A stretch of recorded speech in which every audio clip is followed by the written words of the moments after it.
మీరు బట్టతలతో బాధపడుతున్నారా? కేవలం ఒక్క రోజులో శాశ్వత పరిష్కారం. ఉచిత కన్సల్టేషన్ కోసం కాల్ చేయండి. ఒకప్పుడు పేపర్ ఎప్పుడొస్తా అని చెప్పి ఎదురు చూసేవాళ్ళం. టీవీలలో సాయంత్రం పూట వార్తలు ఎప్పుడొస్తాయని చెప్పి ఎదురు చూసేవాళ్ళం.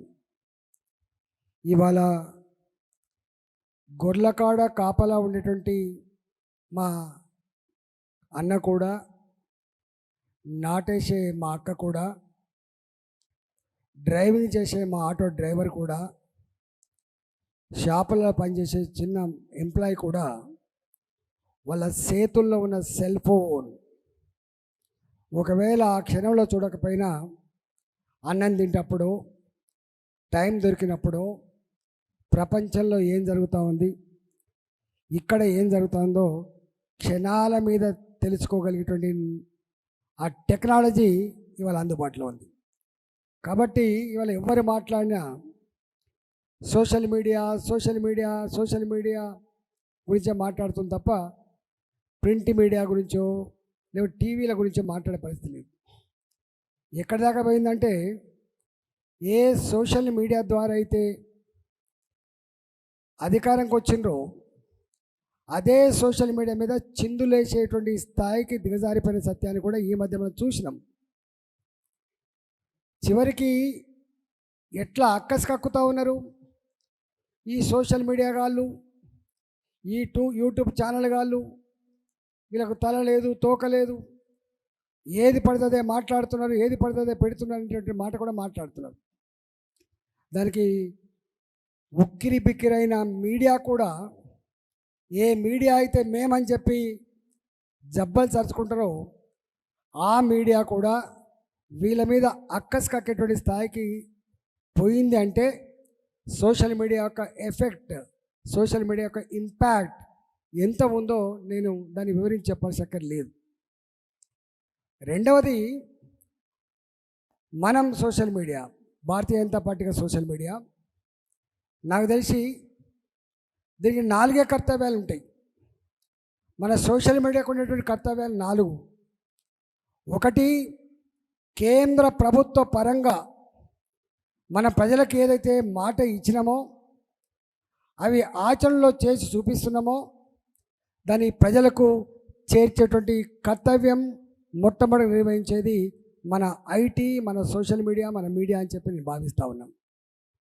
రెండవది, దొంగే దొంగ అన్నట్టుగా అబద్ధాల పునాల మీద బతికేవాళ్ళు, ప్రజల్ని తప్పుదోవ పట్టించేవాళ్ళు, మోసం చేసేవాళ్ళు ఎవరైతే ఉన్నారో ఆ శత్రువుని చీల్చి చెండేటువంటి కర్తవ్యం కూడా మీ చేతుల్లో ఉన్నట్టుగా నేను భావిస్తూ ఉన్నా. మూడవ బాధ్యత ఇవాళ రాష్ట్ర ప్రభుత్వమైన కేంద్ర ప్రభుత్వమైన ఇవాళ ప్రజల డబ్బుకి కాపాడుదారులు మాత్రమే తప్ప ప్రజల డబ్బుకు ఓనర్లు కాదు. చేసేటువంటి పని ప్రజల డబ్బుతో చేస్తారనే విషయం మనం మర్చిపోవద్దు. దీంట్లో ఎప్పుడు కూడా నరేంద్ర మోడీ గారు, ఎప్పుడు కూడా ఒక్కనాడు కూడా నరేంద్ర మోడీ గారు నేను చేస్తున్నా నేను ఇస్తున్నా అని మాత్రం ఎక్కడ మాట్లాడు. భారత ప్రజానికం నాకు ఏ బాధ్యత ఇచ్చిండ్రో 140 కోట్ల ప్రజానికానికి పెద్ద జీతగాడిగా, పెద్ద సేవకుడిగా మాత్రమే నా కర్తవ్యం నిర్వహిస్తా అని చెప్పిన వ్యక్తి నరేంద్ర మోడీ గారు.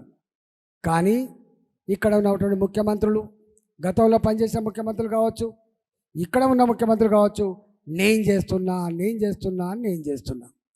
నీ తాత జాగీరు కాదు బిడ్డ అని చెప్పే అధికారం కూడా మనకే ఉంటుందనే విషయం మనం మర్చిపోకండి. నాలుగవది ఇవాళ మాట్లాడకుండా పోతే, మీరు చాలా తెలివైన వాళ్ళు, మీరు ఎవరికైతే క్రియేటివిటీ ఉంటుందో వాళ్ళే సోషల్ మీడియా చాలా యాక్టివ్గా ఉంటారు. మామూలు ఉండరు. దీంట్లో గుర్తుపెట్టుకోండి. చాలా క్రియేటివిటీ ఉన్నవాళ్ళు, స్పాంటేనియస్గా స్పందించేవాళ్ళు, దానికి టక్కన సమాచారం చెప్పేవాళ్ళు, ఇలా వాళ్ళు మాత్రమే సోషల్ మీడియా ఉంటారు. అంటే వాళ్ళకు సమాచారం తెలిసి ఉండాలి, వాళ్ళకు దాని మీద వెంటనే స్పందించే నేచర్ ఉండాలి, క్రియేటివిటీ ఉండాలి. వాళ్ళు మాత్రమే ఉంటారు. కాబట్టి వాళ్ళే మీరు కాబట్టి నేను మీకు ఒక చిన్న సూచన చేయదలుచుకున్నా. మనకు మనంగా చెప్పడం ఎంత ఇంపార్టెంటో వాళ్ళు చెప్పింది వాళ్ళు చేసింది కంపేరిటివ్ స్టడీ చేసి చెప్పడం ఒకటి. రెండు వాళ్ళు ఏం చేస్తున్నారో మనం ఏం చేస్తున్నారో ఆ కంపేరిటివ్ స్టడీ మాత్రమే బాగా అట్రాక్ట్ చేస్తుంది.